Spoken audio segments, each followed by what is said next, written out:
গাইডুই তথা চ্যানেলে সকলকে স্বাগত জানাই। আবহাওয়া দপ্তর জানিয়েছে, সোমবার যে নিম্নচাপ দক্ষিণ বাংলাদেশ ও সংলগ্ন এলাকার উপরে অবস্থান করছিল, এদিন সকালে বাংলাদেশের মধ্যবর্তী অংশ এবং সংলগ্ন এলাকার উপরে তা অবস্থান করছে। সঙ্গে একটি ঘূর্ণাবর্তের অবস্থানও লক্ষ্য করা যাচ্ছে। আবহাওয়া দপ্তরের অনুমান, আগামী 48 ঘন্টায় এটি উত্তর পশ্চিম দিকে ধীরে ধীরে অগ্রসর হবে।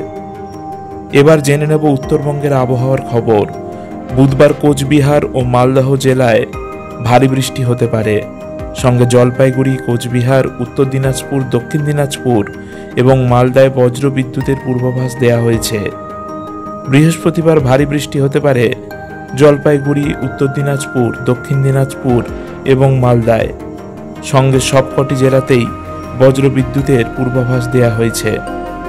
এবার আসছি দক্ষিণবঙ্গের আবহাওয়ার খবরে। বুধবার ভারী বৃষ্টি হতে পারে উত্তর 24 পরগনা, পুরুলিয়া, পশ্চিম বর্ধমান, বীরভূম এবং মুর্শিদাবাদ জেলায়। এর সাথে সাথে সবকটি জেলাতেই বজ্র বিদ্যুতের পূর্বাভাস দিয়েছে আলিপুর আবহাওয়া দপ্তর। আপাতত বৃহস্পতিবারের জন্য ভারী বৃষ্টি কিংবা বজ্র বিদ্যুতের কোনো পূর্বাভাস নেই। এবার জানব কলকাতার আবহাওয়ার খবর।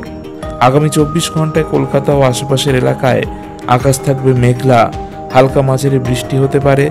সর্বোচ্চ তাপমাত্রা থাকতে পারে 31 ডিগ্রি সেলসিয়াসের আশেপাশে।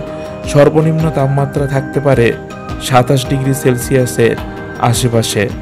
আবহাওয়ার খবর এই পর্যন্ত। আবহাওয়া সংক্রান্ত খবর পেতে চ্যানেলটিকে সাবস্ক্রাইব করে রাখবেন।